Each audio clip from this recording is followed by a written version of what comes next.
Hello विद्यार्थी, नमस्कार। New Narmada institute coaching संस्थान में आप स्वागत है विद्यार्थियों। हम आपके इतिहास के पोर्शन में चला रहे हैं और महत्वपूर्ण टॉपिक कवर करवा रहे हैं। वह टॉपिक आप SSC, bank, railway, state level की बात करें चाहे एमपी स्टेट की बात करें, समस्त एग्जाम में आपकी काम आने वाला है। और यहाँ से आपके इतिहास के पोर्शन से प्रश्न आने की संभावना रहती है और पिछले एग्जाम में आ चुका है। इस टॉपिक का नाम क्या है? प्रमुख राजवंश संस्थापक एवं राजधानी। जो राजवंश हुआ करते थे प्राचीन इतिहास में और प्राचीन काल में, उनके संस्थापक कौन थे, उनकी राजधानी कहाँ हुआ करती थी, यहाँ से आपका एक प्रश्न जरूर आता है। ठीक है, इतिहास की बात करें तो हम उस टॉपिक कवर करने का प्रयास कर रहे हैं। चलिए लेते हैं पहला पॉइंट।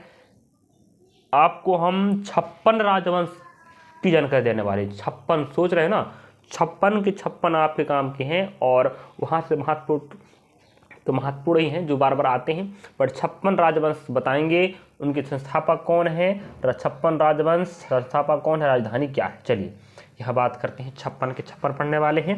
अब हर एक वंश की बात करें, हर एक वंश को कौन नहीं जानता, बहुत प्रसिद्ध और 16 महाजनपदों में से हमने 16 जनपदों की जानकारी बता चुके हैं। तो हर एक वंश के जो राजा हैं, जो 16 जनपद में से मगध जनपद आप सुने होंगे बिहार में पड़ता था, वहाँ राज किए हैं।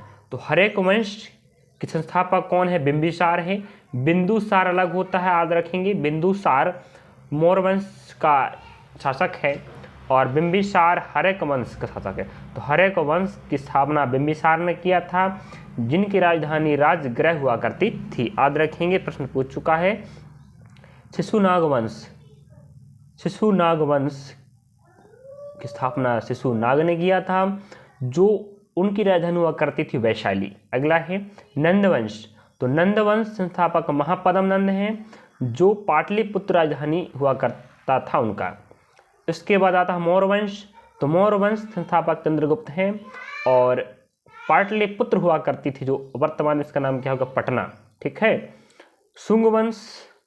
अब मौर्य वंश के बाद कौन आया? शुंग वंश की बात करें तो शुंग वंश पुष्यमित्र शुंग ने स्थापना किया था, जो पाटलिपुत्र वर्तमान पटना इनका क्या है, राजधानी हुआ करता था। कण्व वंश की स्थापना वासुदेव ने किया था, जो पाटलिपुत्र इनका राजधानी हुआ करता था प्राचीन काल में। ठीक है, चलिए यहाँ से बात करते हैं अगला हम। अब आता सातवाहन वंश। सातवाहन वंश के संस्थापक शिमुख हैं और इस प्रश्न को पूछ चुका है। सातवाहन वंश शिमुख हैं और राजधानी प्रतिष्ठान हुआ करती थी। और सातवाहन दक्षिण भारत का सबसे शक्तिशाली और प्रतिष्ठित राजवंश हुआ करता था। सातवाहन वंश शिमुख संस्थापक हैं। प्रतिष्ठान जो महाराष्ट्र में पड़ता था, राजधानी हुआ करती थी। कुषाण वंश। कुषाण वंश के संस्थापक कुजल कंडफिसेस हैं। पुरुषपुर इनकी राजधानी हुआ करती थी। प्राचीन काल की बात हो रहा है। गुप्त वंश। गुप्त वंश की बात करें, संस्थापक श्रीगुप्त हैं और राजधानी पाटलिपुत्र, जिसे पटना कहा जाता है वर्तमान में। वाकाटक वंश 10 नंबर में कौन है? वाकाटका वंश स्थापना विंध्य शक्ति ने किया था, राजधानी यहाँ नहीं हमारे पास। अगला है वर्धन वंश, पुष्पभूति ने किया। पुष्यमित्र शुंग अलग है, जो शुंग वंश संस्थापक हैं। वर्धन वंश के संस्थापक कौन है? पुष्पभूति थानेश्वर या कन्नौज। मैं यहाँ से 56 शासकों की जानकारी देने वाला हूँ, संस्थापक और राजधानी। बट उनमें से हम प्रसिद्ध जो महत्व स्थान रखते हैं प्रश्न के हिसाब से उनको मैं रिपीट कर दूंगा। ठीक है,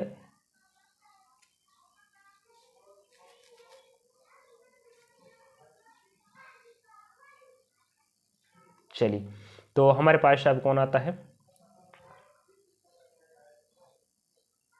गुप्त वंश हो गया, वाकाटक, हाँ, वर्धन, हाँ। पांडव वंश की बात करें तो पांडव वंश के संस्थापक कौन? नेडियोन। कौन है? नेडियोन है और इसकी राजधानी मदुरई हुआ करती थी। मदुरई समझते हो आप, तमिलनाडु मदुरई है। और चोल वंश याद रखेंगे। चोल वंश के संस्थापक कौन है? विजयालय तंजौर राजधानी हुआ करती थी। पल्लव वंश शिववर्मन चतुर्थ। पल्लव वंश संस्थापक शिववर्मन चतुर्थ थे और कांचीपुरम बहुत प्रसिद्ध वंश है और पूछा करते इसके बारे में। राष्ट्रकूट वंश की स्थापना दंती दुर्ग ने किया था, जो मानखेट राजधानी हुआ करता था। अब ठीक है, दंती दुर्ग। चलिए अगला है चालुक्य। एक चालुक्य 3 वंश हुआ करते थे, एक चालुक्य कल्याणी, एक चालुक्य बादामी और एक चालुक्य बेगी है। तो चालुक्य कल्याणी का तेलप सेकंड ने स्थापना किया था, जो मानखेट कल्याण राजधानी हुआ करती थी, मानखेट या कल्याण, ठीक है। और चालुक्य बादामी का जयश्री प्रथम ने किया था, वातापी राजधानी हुआ करती थी। चालुक्य बेगी का विष्णुवर्धन ने किया था, जो बेगी ही राजधानी हुआ करती थी। अब आता है होयसल वंश। होयसल वंश विष्णुवर्धन ने किया था, द्वार समुद्र राजधानी हुआ करती थी। अब आता है आदव वंश। भिल्लभ 5 ने किया था, जो देवगिरी राजधानी हुआ करती थी। क्या? देवगिरी, ठीक है। अब आता है कदम्ब वंश। कदम्ब वंश संस्थापक मयूर शर्मन है, जो वनवासी राजधानी हुआ करती थी। काकतीय वंश याद रखेंगे, पूछ चुका है, बीटा प्रथम ने किया था, अमकोंट में राजधानी हुआ करती थी। गंग वंश ब्रजहस्त पंचम ने किया था, कुलालवा तलकाट राजधानी हुआ करती थी। पाल वंश याद रखेंगे, बहुत प्रसिद्ध है, कई बार पूछ चुका है। क्या? पाल वंश संस्थापक गोपाल थे, जो मुंगेर कहाँ पड़ता है, बिहार में राजधानी हुआ करती थी। सेन वंश के कौन है? सामंत सेन, लखनौती राजधानी हुआ करती थी। अगला है, अब देख सकते हो आप लोग, कारकोट वंश दुर्लभ वर्धन था, और उत्पल वंश के संस्थापक अवंती वर्मन था, और कारकोट वंश का दुर्लभ वर्मन था। इनका राजधानी हमारे पास नहीं है। चलिए अगला देखते हैं, 29 नंबर में हम क्या देखते हैं, लोहार वंश। तो लोहार वंश की बात करें, संग्राम राज संस्थापक है, और राजधानी यहाँ हमारे पास उपलब्ध नहीं है। वर्मन वंश, जिसे हम कामरूप वंश भी कहते हैं, याद रखेंगे, वर्मन वंश को कामरूप वंश भी कहा जाता है। इसके संस्थापक कौन है? पुष्प वर्मन है, जो प्रयाग ज्योतिषपुर राजधानी हुआ करता था। अब गुज्जर प्रतिहार वंश की बात करें, जो नागभट्ट प्रथम ने किया था, जो कन्नौज राजधानी हुआ करता था इनका।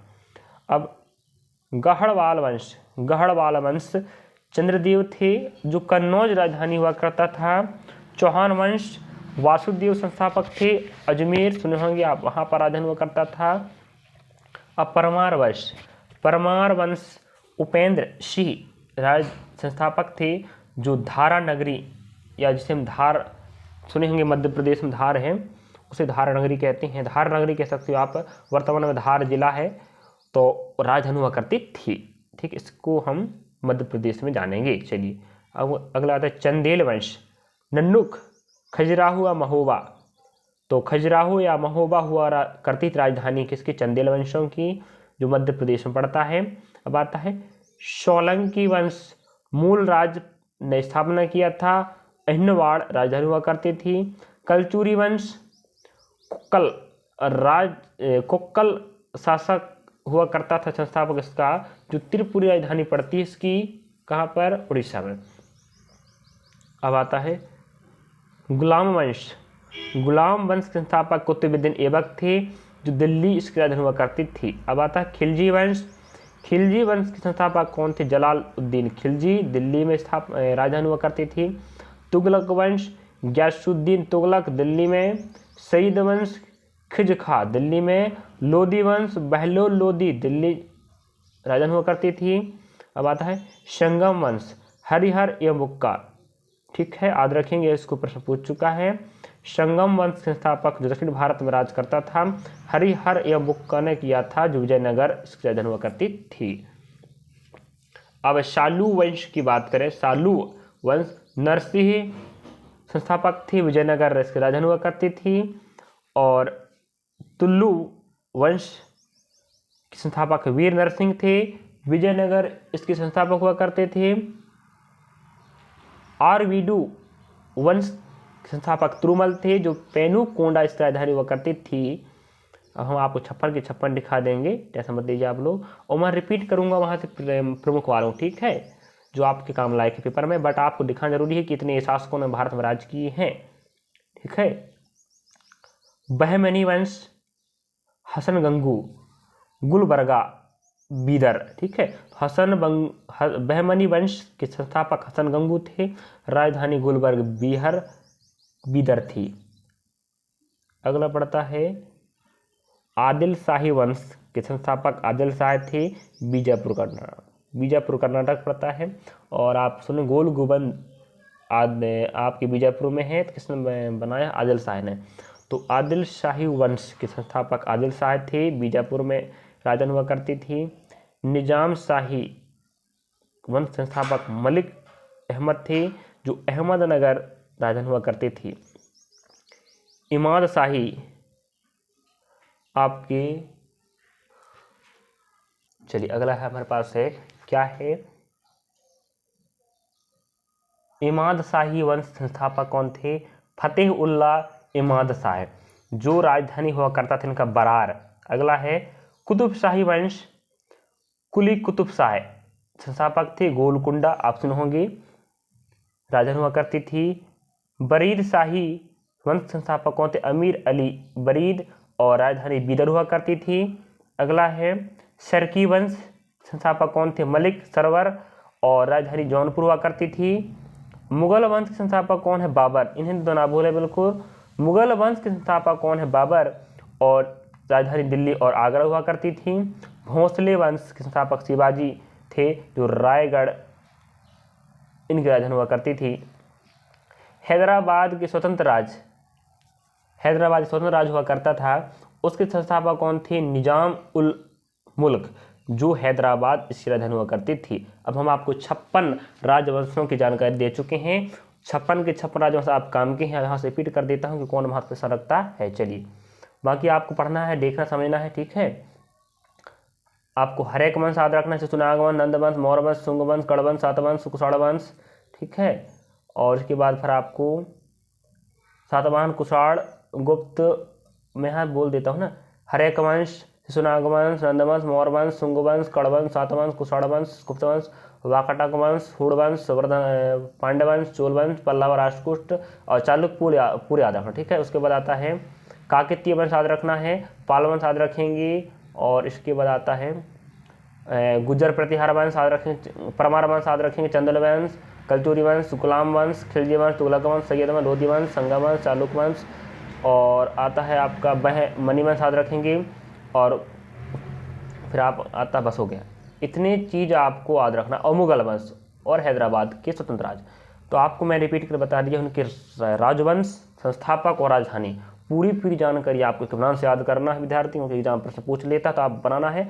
और पिछले एग्जाम एसएससी, बैंक, रेलवे, चाहे कोई भी एग्जाम की बात करो, यहाँ से प्रश्न जरूर आया है, इसलिए हम इस टॉपिक कवर करवाए हैं। चलिए थैंक यू, धन्यवाद। पढ़ते रहिए, आपका सहयोग आप हमारा सहयोग कीजिए, हम आपका सहयोग करते रहेंगे। बस आप पढ़ते रहिए, हम आपके लिए नए नए टॉपिक लाते रहेंगे जो महत्वपूर्ण स्थान रखने वाले हैं पेपर के हिसाब। चलिए थैंक यू, धन्यवाद।